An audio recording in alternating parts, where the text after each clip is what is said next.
yang ada di dalam surga, kami berterima kasih pada saat ini kembali Tuhan pertemukan untuk kami boleh bersama-sama bersekutu, memuji dan menyembah Tuhan, dan juga untuk mendengarkan kebenaran firman-Mu. Terima kasih karena kami sudah menaikkan puji-pujian kami kepada Tuhan. Sekarang saatnya kami akan berdiri di bawah kaki-Mu untuk mendengarkan Tuhan berbicara kepada kami. Roh-Mu yang kudus akan menolong kami, supaya apa yang Kau katakan melalui firman-Mu kami mengerti, dan kami dapat jadikan sebagai pedoman dan tuntunan dalam hidup kami, mengiring dan melayani Tuhan. Kami berdoa, kami sambut firman Tuhan dalam nama Yesus, haleluya, amin. Ya. Salam saudara-saudara yang terkasih di dalam Tuhan. Puji Tuhan, pada malam ini kita kembali bertemu bersama-sama untuk bersekutu dan memuji Tuhan. Nah, sebelum saya sampaikan firman Tuhan ini, saya berterima kasih kepada saudara-saudara yang setia mendukung saya di dalam doa. Ya, teman-teman tim, rekan-rekan sepelayanan yang mendukung doa, karena doa-doa saudara itu yang membuat saya kuat dan juga dapat eksis di ladang Tuhan hari ini.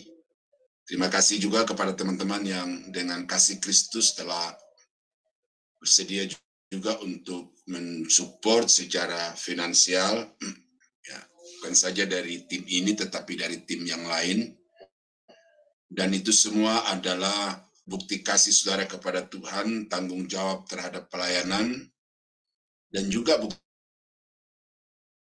kasih saudara kepada saya untuk dapat terus melibatkan diri di dalam pelayanan ini. Kiranya tinggal saudara akan semakin hari semakin dipakai Tuhan secara luar biasa dalam berbagai karunia, talenta, dan kepercayaan-kepercayaan lain yang Tuhan percayakan kepada saudara. Tuhan Yesus memberkati.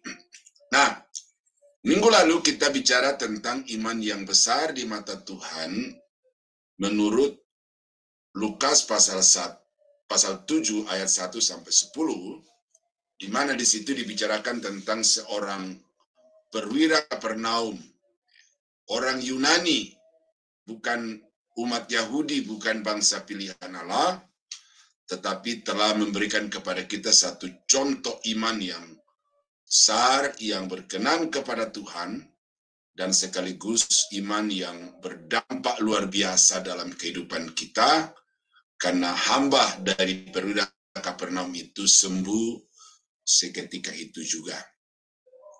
Nah, hal yang sama pada malam ini kita akan membaca lagi dari Matius pasal 15 ayat yang ke-21 sampai dengan ayat yang ke-28 yang berbicara juga tentang hal yang sama, iman yang besar di mata Tuhan. Ya.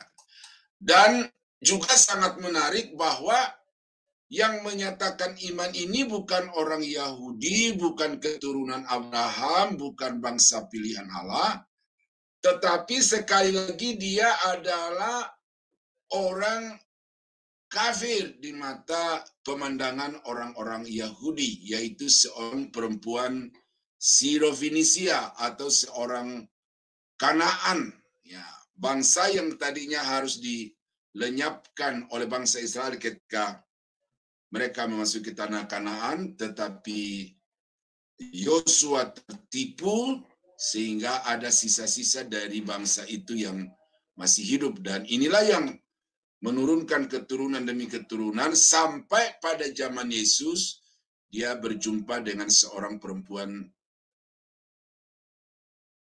yang kita baca di dalam teks ini. Ya. Lalu Yesus pergi dari situ dan menyingkir ke daerah Tirus dan Sidon. Maka datanglah seorang perempuan Kanaan dari daerah itu dan berseru, "Kasihanilah aku, ya Tuhan, anak Daud, karena anakku perempuan kerasukan setan dan sangat menderita. Tetapi Yesus sama sekali tidak menjawabnya. Lalu murid-muridnya datang dan meminta kepadanya, suruhlah ia pergi. Ia mengikuti kita dengan berteriak-teriak. Jawab Yesus, aku diutus hanya kepada domba-domba yang hilang dari umat Israel. Tetapi perempuan itu mendekat dan menyembah dia sambil berkata, Tuhan menjawab, tidak patut mengambil roti yang disediakan bagi anak-anak dan melemparkannya kepada anjing. Kata perempuan itu, benar Tuhan. Namun anjing itu makan remah-remah yang jatuh dari meja tuannya. Maka Yesus menjawab dan berkata kepadanya, hai ibu, besar imanmu. Hai ibu, besar imanmu. Sekali lagi, hai ibu, besar imanmu. Maka jadilah kepadamu seperti yang kau kehendaki. Dan seketika itu juga anaknya sembuh.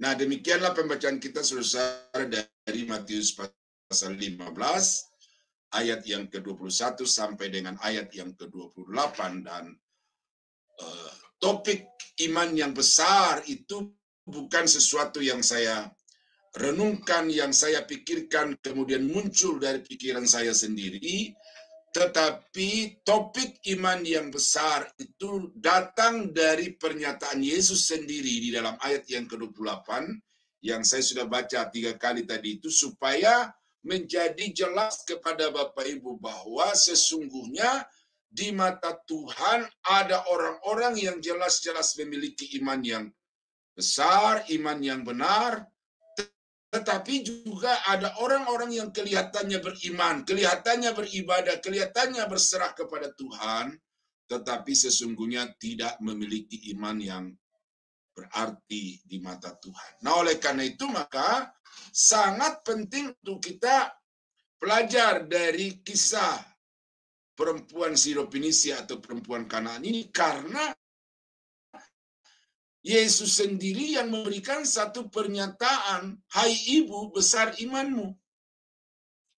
Bukan pendapat orang, bukan penilaian orang, tetapi datang dari Yesus yang adalah Tuhan yang Maha Tahu, yang bukan hanya dari apa yang dengar, dari apa yang dia lihat, tetapi apa yang dia tahu di dalam hati dalam hati perempuan Kanaan itu. Dia tahu betul bahwa sungguh ibu ini memiliki iman yang sungguh, dan karena itu dia berkata, hai ibu, besar imanmu. Dan sebagai dampak dari iman yang besar di mata Tuhan itu, jadilah kepadamu seperti yang kau kehendaki.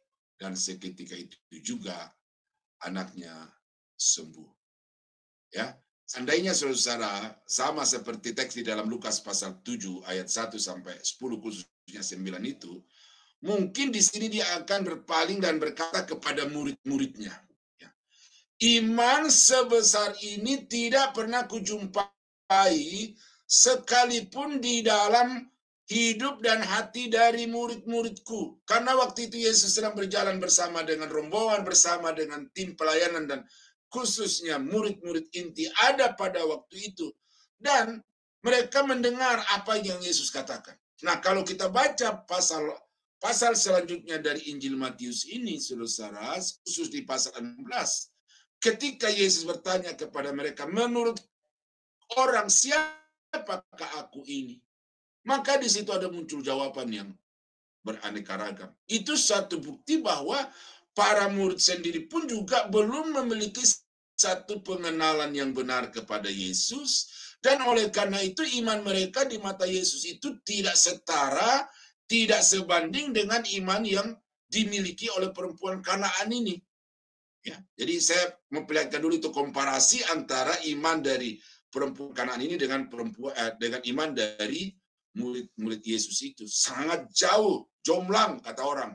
Murid-muridnya itu imannya sangat rendah, tetapi iman perempuan ini itu sangat tinggi, sangat berkualitas, sangat besar nilainya di mata Tuhan. Nah, oleh karena itulah maka perlu untuk kita belajar apa yang menjadi kualifikasi iman yang besar di mata Tuhan itu, saudara-saudara. Ya. Iman itu tidak sekedar aktivitas, tidak sekedar predikat, jabatan, status di dalam organisasi kegerejaan, tetapi iman yang besar di mata Tuhan itu memiliki kualifikasi atau kriteria yang berbeda dengan apa yang dinilai dan apa yang dianggap oleh manusia. Nah, dari perempuan Kanaan ini kita akan menemukan ada beberapa kualifikasi yang menunjukkan bahwa iman itu besar di mata Tuhan. Yang pertama adalah iman yang besar itu membawa kepada pengenalan akan Yesus secara benar. Ini penting, ya. Jadi percaya itu dasar, tetapi di atas dasar iman itu kita harus membangun pengenalan yang benar akan Yesus Kristus. Oleh karena itu, iman tidak boleh statis. Iman tidak boleh mandek pada satu titik. Iman itu harus dinamis, dan dinamika di atas iman yang sudah diletakkan secara benar itu salah satunya adalah bertumbuh di dalam pengenalan akan Allah, di dalam pengenalan akan Yesus. Nah, dalam ayat 21 dan 22 itu sangat jelas. Lalu Yesus pergi dari situ dan menyingkir ke daerah Tirus dan Sidon. Maka datanglah seorang perempuan Kanaan dari daerah itu dan berseru, "Kasihanilah aku ya Tuhan." Nah, kalau sampai di frasa ini, saudara-saudara, ini iman yang umum. Ya. Bahkan boleh dikatakan ini adalah doa rutinitas, bahkan cenderung doa basa-basi. Ya, kalau hanya kasihanilah aku ya Tuhan. Tetapi yang menjadi luar biasa dari perempuan Kanaan ini adalah frasa selanjutnya, anak Daud. Ya, kasihanilah aku ya Tuhan, anak Daud. Ini yang membuat Yesus tersentak mendengar itu. Kalau hanya sampai dikata kasihanilah aku ya Tuhan, ini hari-hari dari pagi sampai sore Yesus mendengar orang-orang yang berseru dengan seruan yang sama. Tetapi ketika perempuan Kanaan ini mengatakan anak Daud, ini membuat sesuatu terjadi di dalam diri Yesus. Ada sesuatu perasaan yang berbeda di dalam mendengarkan doa ini. Ya, sama seperti di kisah yang lain, ada seorang perempuan yang sudah 12 tahun pendarahan, kemana-mana dia telah mencari pertolongan, mengorbankan segala yang dia miliki untuk mencari dan mendapatkan kesembuhan itu, tapi tidak ada. Baru ketika Yesus lewat di tempat di mana dia ada, dikatakan bahwa dia berjuang begitu keras untuk bertemu dengan Yesus, dan ketika perempuan itu menjamah jumbai dari jubah Yesus, itu dikatakan oleh Yesus di dalam kisah itu, ada sesuatu yang keluar dari dalam diriku.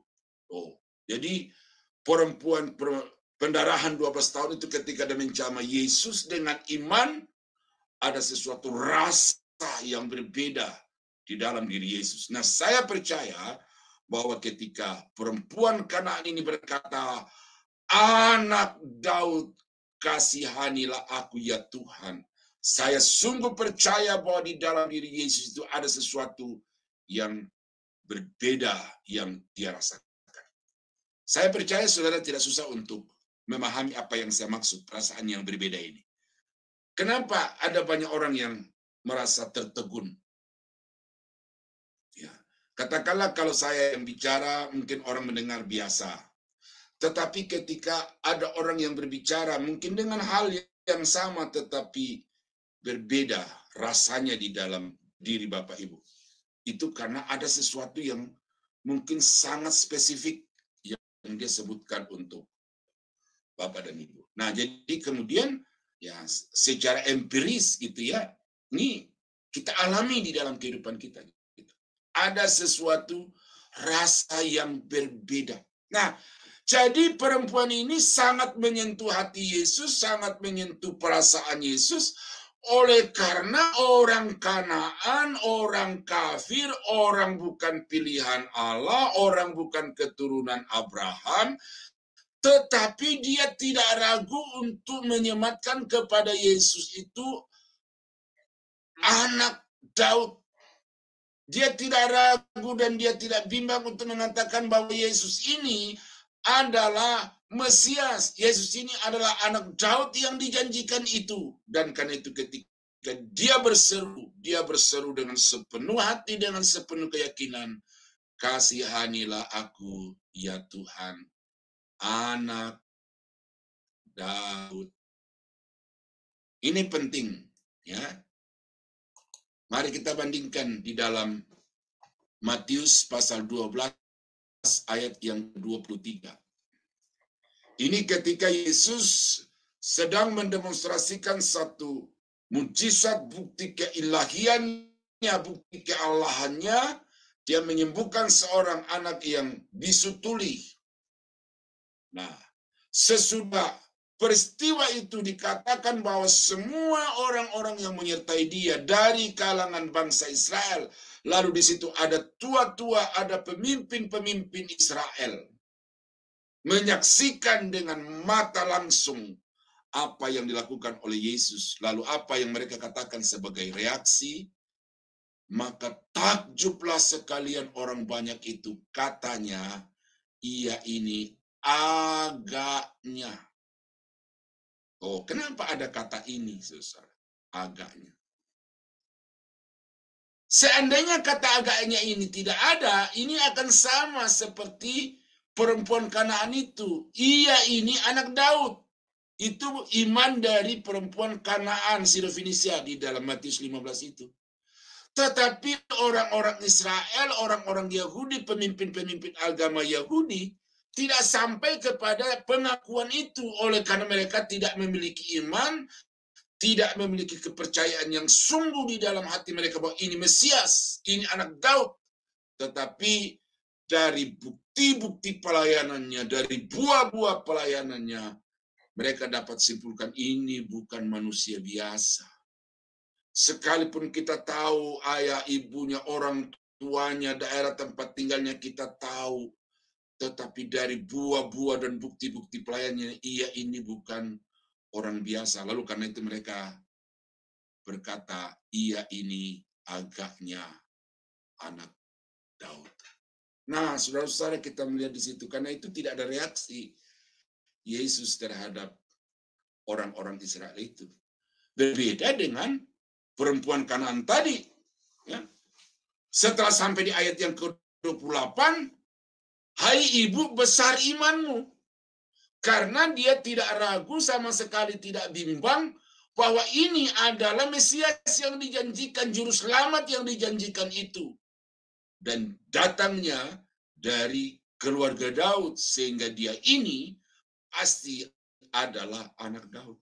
Nah, jadi saudara-saudara, ini yang saya katakan pengenalan akan Allah itu. Karena iman pada satu sisi itu adalah percaya kepada Yesus sebagai Tuhan dan Juru Selamat, tetapi iman pada sisi yang lain itu adalah pengenalan. Yohanes pasal 17 ayat yang ketiga. Inilah hidup yang kekal itu, yaitu bahwa mereka mengenal Engkau satu-satunya Allah yang benar, dan mengenal Yesus Kristus yang telah Engkau utus. Jadi tujuan kedatangan Yesus ke dalam dunia ini bukan saja mengemban misi penyelamatan orang-orang berdosa kembali kepada Allah, atau untuk mewujud nyatakan kasih Allah kepada orang-orang berdosa, tetapi kedatangan Kristus ke tengah-tengah dunia ini mengemban satu misi untuk menyatakan, memperkenalkan Allah kepada orang-orang berdosa, dan khususnya kepada umat-umat pilihannya, orang-orang yang percaya kepadanya. Tetapi saudara-saudara, ini sesuatu yang berat yang Yesus temui di dalam pelayanannya. Ya. Dan di dalam satu ayat perjanjian lama dikatakan umatku binasa karena mereka tidak mengenal Allah. Tuh. Bukan karena mereka tidak percaya Yahweh, Allahnya Abraham, Ishak dan Yakub. Mereka percaya. Tetapi di dalam Hosea itu atau melalui Nabi Hosea itu Tuhan berbicara kepada bangsa Israel bahwa umatku binasa oleh karena mereka tidak mengenal Allah. Dan apa sebabnya mereka tidak mengenal Allah? Oleh karena imam-imam dari bangsa Israel itu setiap hari hanya bikin KKR terus. Kebaktian kebangunan rohani, mujizat kesembuhan ilahi. Tidak pernah ada kajian-kajian biblikal. Tidak pernah ada kajian-kajian teologis. Dan inilah yang membuat gereja sekarang itu tidak pernah bertumbuh dewasa di dalam pengenalan akan Allah, oleh karena ibadah-ibadahnya adalah ibadah-ibadah KKR, ibadah-ibadah seremonial yang sama sekali tidak menggubris Alkitab itu untuk diajarkan secara benar, secara objektif, secara konteks kepada jemaat Tuhan. Ya, saya pahamin saudara sebagai dosen hermeneutik. Saya memperhatikan khotbah-khotbah di gereja-gereja itu, khotbah-khotbah yang menggugah emosi. Tetapi tanpa disadari oleh jemaat, banyak ayat-ayat Alkitab yang dimanipulasi. Entah dengan sengaja atau tidak, tetapi banyak ayat-ayat Alkitab itu yang dipaparkan kepada jemaat dan dimaknai tidak sebagaimana makna dari teks itu secara konteks dan tekstual. Nah, oleh karena itulah saudara, maka pengenalan akan Allah sekarang ini wajib untuk kita perjuangkan, pergumulkan, dan ini yang menjadi tanggung jawab saya sebagai gembala, sebagai dosen, dan juga sebagai pemberita Injil, yaitu supaya jemaat itu bertumbuh di dalam pengenalan akan Allah berdasarkan Alkitab. Itu sebabnya saudara-saudara, moto dari Sola Scriptura Ministry adalah membangun jemaat yang bertumbuh dewasa di dalam pengenalan akan Allah berdasarkan Alkitab. Ya, ini bukan moto yang dikarang-karang, tetapi ini moto yang memang lahir dari hati saya sejak tahun 2000, dan kemudian saya memperjuangkan diri, meningkatkan kapabilitas diri untuk mengajarkan kepada jemaat Alkitab itu sebagaimana Alkitab itu. Dan itulah yang akan membuat jemaat itu menjadi dewasa di dalam iman kepada Tuhan. Nah, saya mengimbau kepada saudara-saudara yang ada di sini yang berprofesi sebagai hamba Tuhan. Jangan puas dengan status, jangan puas dengan kedudukan, tetapi miliki kerendahan hati untuk terus belajar, lengkapi diri dengan pengetahuan Alkitab yang benar, supaya saudara mampu untuk mengajarkan Alkitab itu secara benar, dan itulah yang akan membuat jemaat itu mengenal Allah, sehingga iman mereka menjadi iman yang besar di mata Tuhan. Kasihanilah aku ya Tuhan, anak Daud. Itu poinnya, saudara. Ya, yang membuat Yesus sangat terkesan adalah karena perempuan itu menyapa dia anak Daud. Itu yang pertama, ya. Iman yang besar di mata Tuhan, kualifikasinya adalah iman itu bertumbuh kepada pengenalan akan Allah. Yang kedua, iman yang besar di mata Tuhan menurut Matius pasal 15, 21-28 adalah iman yang tahan terhadap berbagai tantangan kehidupan. Ya. Iman yang tidak cengeng. Iman yang tidak sekualitas kerupuk. Ya, sudah tahu kerupuk. Nah, kita baca dalam ayat ini, saudara. Ketika Yesus dimintai tolong dengan seruan, "Kasihanilah aku ya Tuhan, anak Daud." Ya, di dalam hati Yesus sudah tahu persis siapa perempuan ini dan dia sangat layak untuk ditolong. Tetapi coba kita lihat kalimat-kalimat selanjutnya. Ayat 23 sampai 26. Tetapi Yesus sama sekali tidak menjawabnya. Yesus sama sekali tidak menjawabnya. Apa yang saudara rasa kalau saudara diperlakukan seperti ini? Saudara datang dengan harapan yang begitu besar, dengan kebutuhan yang begitu mendesak dan sangat genting. Tetapi reaksi yang saudara dapatkan adalah sama sekali tidak diperdulikan. Kata orang Betawi, dicuekin. Saudara-saudara, saya ini orang yang tidak punya keberanian untuk terus melakukan pendekatan, penerobosan untuk menjangkau orang-orang tertentu. Saya kalau sudah datang sekali dan saya melihat air muka orang itu tidak begitu simpati kepada saya akan segera mengundurkan diri dari niat-niat. Karena memang bagi saya itu tidak enak kalau dicueki. Kita datang dengan semangat, dengan harapan yang besar, tetapi yang kita dapatkan adalah sikap masa bodoh. Tidak diperdulikan. Nah, itu yang pertama. Yang kedua, lalu murid-muridnya meminta kepada Yesus. Ya, datang dan meminta kepada Yesus. Katanya, suruhlah ia pergi. Suruh perempuan ini pergi. Jadi bagi murid-murid Yesus, orang ini sama sekali tidak punya kontribusi apa-apa, bahkan sebaliknya merepotkan. Karena itu Yesus suruh orang ini pergi.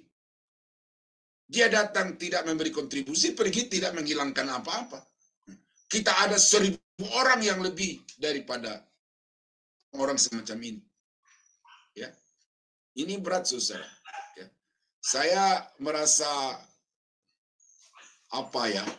karena ada teman berkata, wah Pak Daniel, itu kami punya dosen berlimpah-limpah. Ketika dia mengatakan itu kepada saya, wah berarti saya ini bukan dosen lagi gitu kan, tidak lagi tidak lagi memberi kontribusi yang seperti diharapkan karena ya sudah ada dosen yang melimpah-limpah.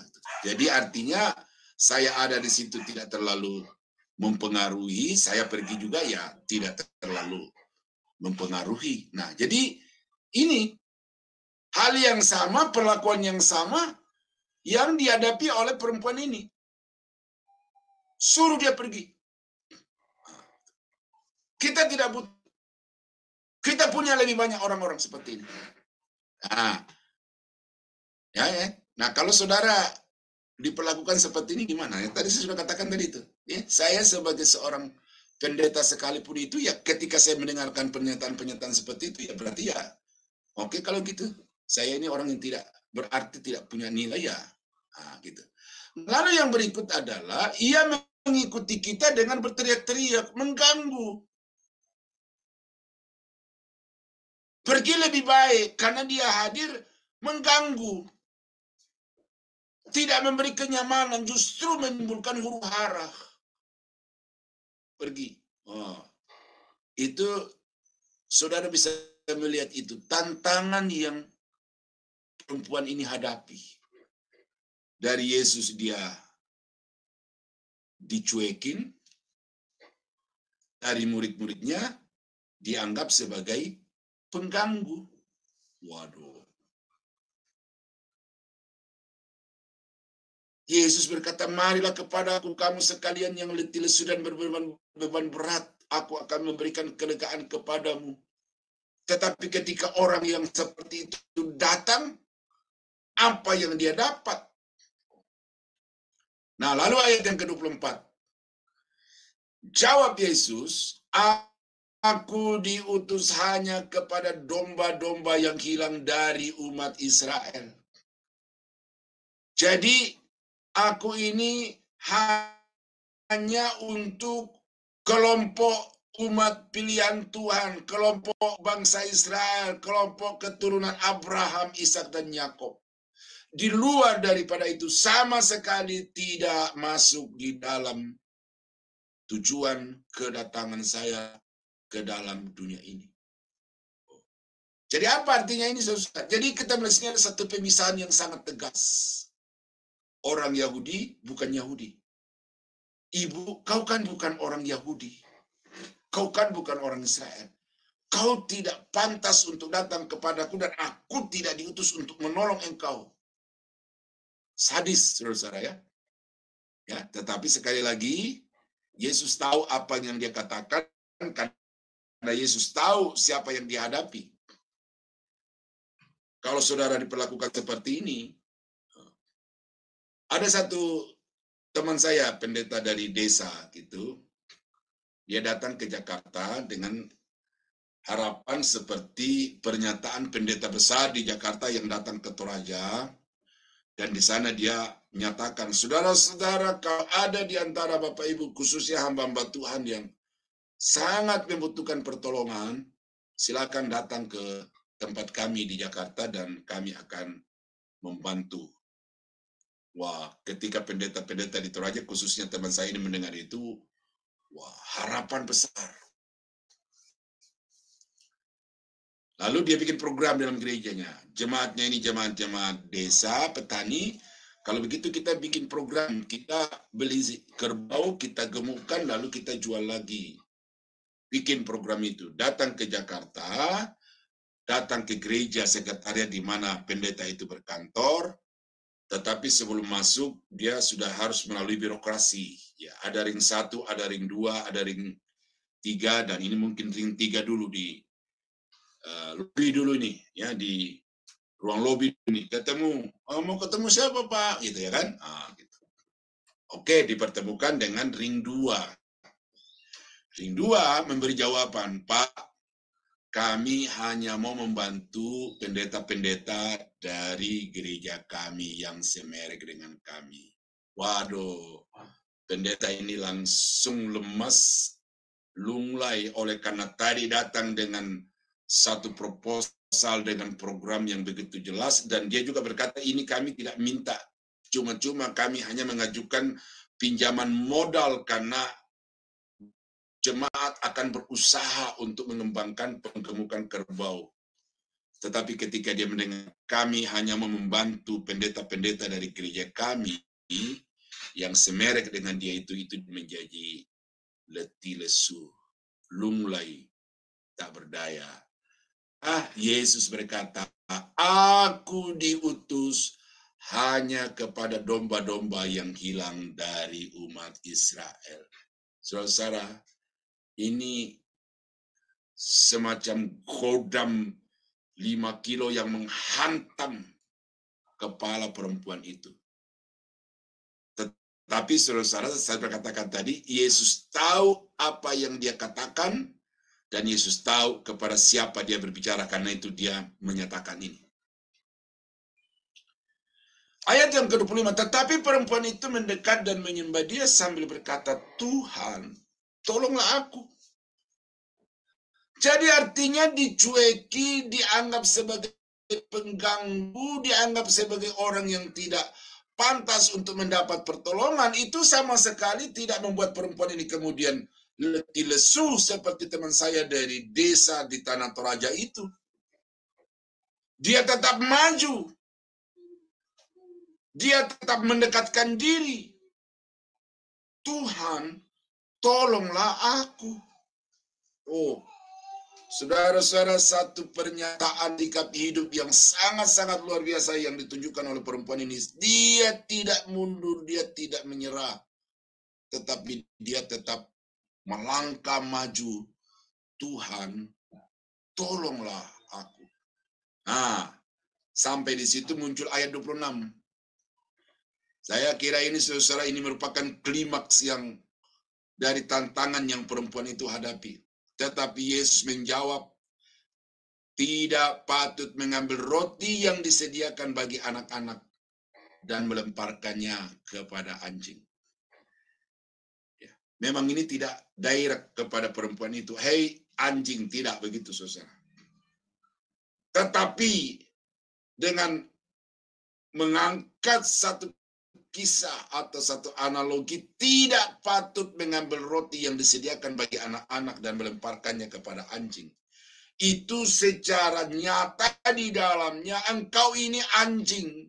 Setara dengan anjing, engkau tidak layak untuk makan makanan roti yang disediakan bagi anak-anak itu.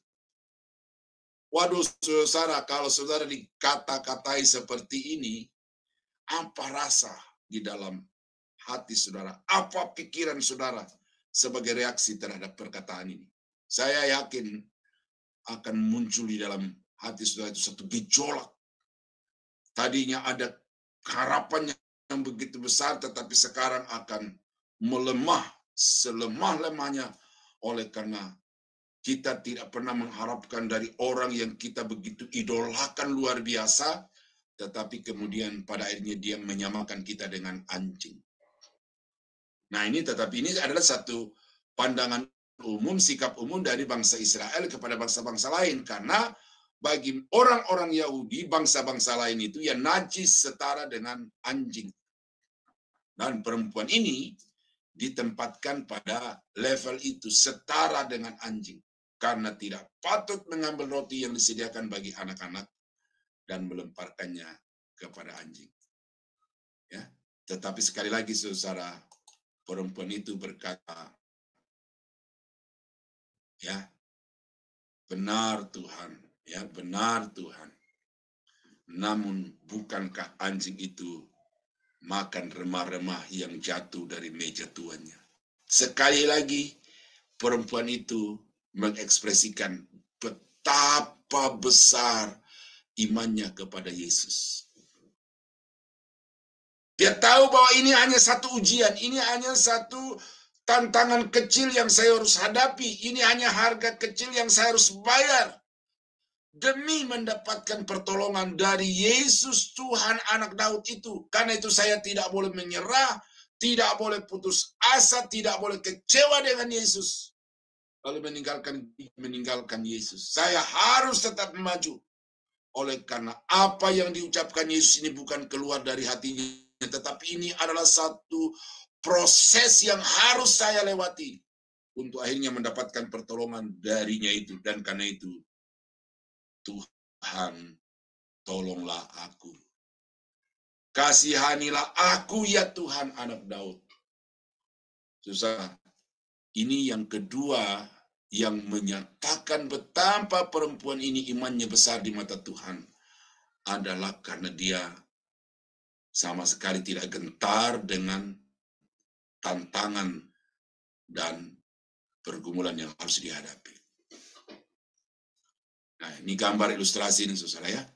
Seorang kecil, badannya kecil dengan batu yang begitu besar, tetapi dia mau mengguling batu itu. Nah ini orang yang punya optimisme, ya secara sekuler istilahnya, tetapi ini secara iman, ya. Kalau engkau punya iman sebesar biji sesawi, kau akan dapat berkata kepada gunung itu, tercampaklah ke dalam laut, maka gunung itu akan tunduk kepadamu. Nah ini, orang ini melakukan itu. Perempuan Kanaan juga berkata begitu. Ya,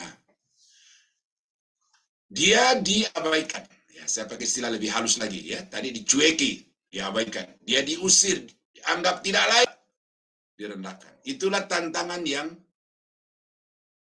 perempuan itu hadapi. Nah, saudara dan saya di dalam mengiring Tuhan itu ada persoalan-persoalan yang akan datang menimpa saudara, dan itu sudah digariskan di dalam Alkitab. Ya. 1 Petrus 1 ayat 6 dan 7, bergembiralah akan hal itu, yaitu ayat 3 sampai dengan ayat yang kelima dari pasal ini. Bahwa kamu sudah diselamatkan karena Yesus Kristus. Kamu sudah menjadi pewaris kerajaan Allah, menjadi pemilik kerajaan Allah. Karena itu bergembiralah akan hal itu. Nah, kontradiksinya adalah sekalipun sekarang ini kamu seketika harus berduka cita oleh berbagai-bagai pencobaan. Berduka cita menandakan masalah persoalan yang tidak ringan yang saudara hadapi, tetapi kemudian berbagai-bagai ini menunjukkan bukan hanya satu persoalan, tetapi banyak persoalan, dan ini pasti akan menghadang saudara di dalam datang kepada Tuhan. Ya. Kalau perempuan tadi itu dihadang dengan berbagai tantangan, tetapi itu bagi dia adalah pengujian untuk membuktikan kemurnian imannya. Tetapi berbagai pencobaan yang sedang kita hadapi sekarang ini, saudara, bukan hanya merupakan satu proses yang diizinkan oleh Tuhan, tetapi ada pencobaan-pencobaan dari iblis itu yang memang berusaha untuk menjatuhkan dan mencelakakan kita. Ini saudara mesti paham itu. Maksud semuanya itu ialah untuk membuktikan kemurnian imanmu yang jauh lebih tinggi nilainya daripada emas yang fana, yang diuji kemurniannya dengan api, sehingga kamu memperoleh puji-pujian dan kemuliaan dan kehormatan pada hari Yesus Kristus menyatakan dirinya. Nah, kalau saudara punya iman, saudara akan mengalami proses pemurnian, tetapi tujuan dari proses itu adalah untuk memperoleh puji-pujian, kemuliaan, dan kehormatan dari Yesus pada waktu dia datang kembali yang kedua. Itu, saudara, kalau perempuan tadi itu sudah langsung kontan pujian dari Yesus, kemuliaan dari Yesus yang didapatkan, yang berkata, "Hai ibu besar iman." Ya, tetapi apa yang perempuan itu alami akan terjadi dalam hidup kita, dan karena itu maka mari kita memahami apa maksud pencobaan, penderitaan yang kita alami itu, supaya kita tidak mundur, kita tidak kecewa dengan Tuhan, tetapi kita terus maju, melangkah maju dengan iman yang mantap sama seperti perempuan Kanaan tadi. Nah, kualifikasi iman yang ketiga, yaitu iman yang besar di mata Tuhan, adalah iman itu harus nampak di dalam sikap rendah hati. Ya. Kata perempuan itu, benar Tuhan. Ya. Memang aku ini orang yang tidak layak. Aku ini orang bukan pilihan. Aku ini bukan keturunan Abraham. Memang aku tidak masuk di dalam daftar orang-orang yang akan ditolong oleh Tuhan. Tetapi bukankah anjing itu makan remah-remah yang jatuh dari meja tuannya? Tuh. Ini memberikan kepada saya satu gambaran yang nyata dari ibu ini. Dia tidak marah, dia tidak kecewa, tetapi dia tetap memposisikan diri pada posisi dan status sosial hidupnya, dan dia terima itu sebagai satu realita kenyataan. Dan karena itu dia harus tetap meminta pertolongan Tuhan. Jadi sikapnya itu nyata bahwa dia adalah seorang yang mau menerima kenyataan, dan dia juga seorang yang mau diproses oleh Tuhan. Nah, apa yang membuat banyak tim pelayanan menjadi kacau balau, saudara? Karena tidak ada sikap seperti ini. Mungkin juga salah satunya adalah saya gitu ya. Ketika saya diberikan pernyataan bahwa kami punya dosen-dosen yang melimpah, waduh, itu langsung saya jabarkan di dalam hati saya, berarti ya kau ini sudah tidak dibutuhkan lagi. Nah, jadi ada apa di situ? Mempertahankan harga diri. Nah, ini berarti saya sendiri pada malam ini, saudara-saudara, diteplak dengan ayat ini. Bahwa ya kita harus betul-betul mau merendahkan diri, merendahkan hati di hadapan Tuhan. Dan karena itu jangan kecewa, jangan mundur, lalu melakukan satu tindakan-tindakan yang destruktif terhadap sebuah tim pelayanan. Perempuan ini menerima, dan itu merupakan refleksi dari sikap yang rendah hati. Ya, minggu lalu saya sudah uraikan juga ini dari sudut pandang perwira Kapernaum itu, ya. Dan karena itu saya tidak terlalu perpanjang lagi pada malam ini. Nah, ayat yang ke-6 dari Yakobus pasal 4. Tetapi kasih karunia yang dianugerahkannya kepada kita lebih besar daripada itu. Karena itu ia katakan, Allah menentang orang yang congkak, tetapi mengasihani orang yang rendah hati. Kenapa perempuan Kanaan itu mendapatkan pertolongan dan pujian yang besar dari Tuhan adalah karena dia menjaga hatinya tetap rendah di hadapan Tuhan. Ya. Rendahkanlah hatimu di hadapan Tuhan, maka dia akan meninggikan engkau pada waktunya.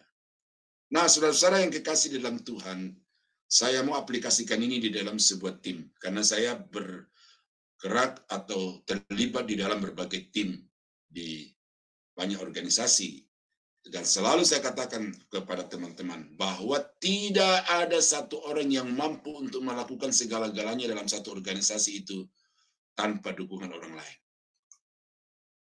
Semua orang yang ada di dalam organisasi itu punya spesifikasi masing-masing. Tetapi masing-masing spesifikasi itu baru akan menjadi optimal, maksimal, kalau dia dilengkapi atau terintegrasi dengan kelebihan-kelebihan spesifik yang ada pada orang lain. Dan apa yang membuat semua potensi kapasitas yang spesifik itu menjadi terintegrasi secara indah dan kuat adalah kalau masing-masing orang di dalam organisasi itu memiliki sikap rendah hati. Ini implikasi yang lain, saudara, tetapi dari iman yang besar di mata Tuhan itu kita belajar betapa pentingnya kita hidup dengan rendah hati di hadapan Tuhan. Dan rendah hati ini bukan hanya membuat saudara hidup berkenan kepada Tuhan, tetapi sikap rendah hati ini akan membuat tim kita, pelayanan kita itu akan tetap solid dan akan tetap mencapai hasil yang maksimal sesuai dengan waktu dan cara Tuhan. Itu sebabnya maka saudara dan saya wajib untuk memiliki sikap rendah hati sama seperti perempuan Kanaan ini, sehingga pada akhirnya Yesus berkata, "Hai ibu besar imanmu." Nah, jadi itulah 3 kualifikasi dari perempuan Kanaan yang dinyatakan oleh Yesus sebagai memiliki iman yang besar di mata Tuhan, adalah karena pertama imannya itu membawa dia bertumbuh di dalam pengenalan akan Allah. Imannya itu membuat dia tangguh menghadapi segala tantangan, dan imannya itu membuat dia sadar bahwa aku ini hanya manusia yang rendah sedang berhadapan dengan Tuhan yang maha mulia. Dan oleh karena itu aku harus merendahkan diri di hadapan Tuhan supaya belas kasih-Nya itu nyata di dalam hidupku. Saya percaya saudara dan saya sedang diproses oleh Tuhan seperti perempuan Kanaan ini. Karena itu jangan menyerah, tetap maju, tetap berserah. Percaya bahwa di ujung dari pergumulan saudara dan saya ada kemenangan yang gilang gemilang. Tuhan Yesus memberkati. Mari kita tunduk kepala, kita berdoa. Bapa di surga, terima kasih. Malam ini kami kembali belajar dari seorang perempuan yang mungkin di mata manusia sama sekali tidak pantas untuk menjadi narasumber kehidupan iman kami. Tetapi pada hari ini melalui firman Tuhan, kami sudah mendapatkan pelajaran yang sangat berarti bahwa iman yang besar di mata Tuhan itu adalah seperti yang sudah kami pelajari bersama-sama. Karena itu tolong kami ya Tuhan dengan firman-Mu ini, supaya di mana saja kami berada, kami dapat menempatkan diri secara pas di hadapan Tuhan. Kami tidak menyerah, tidak marah, tidak meninggalkan Tuhan hanya oleh karena masalah-masalah yang terjadi. tetapi justru masalah-masalah itu harusnya membuat kami semakin dekat kepada Tuhan. Nah, kasih Bapa, materikan firman-Mu ini di dalam hati jemaat-Mu, supaya mereka juga menjadi orang-orang yang memiliki iman yang besar di mata Tuhan. Berkati channel kami ini, dan pakai channel ini untuk menyebarluaskan Injil Kerajaan Allah kepada segala bangsa. Dan karena itu Tuhan, pakai kami di dalam bidang masing-masing, dan biar kami saling membutuhkan, saling melengkapi, dan dengan demikian tim ini akan menjadi tim yang solid, tim yang akan memuliakan Tuhan dan dikasihi Tuhan, oleh karena masing-masing kami saling merendahkan hati satu dengan yang lain. Hamba-Mu akan berhenti berbicara, tetapi Roh Kudus kiranya terus berbicara kepada umat-Mu, supaya mereka juga dapat seperti perempuan Kanaan ini. Di dalam nama Yesus kami akhiri bagian firman Tuhan. Haleluya. Amin. Amin. Amin.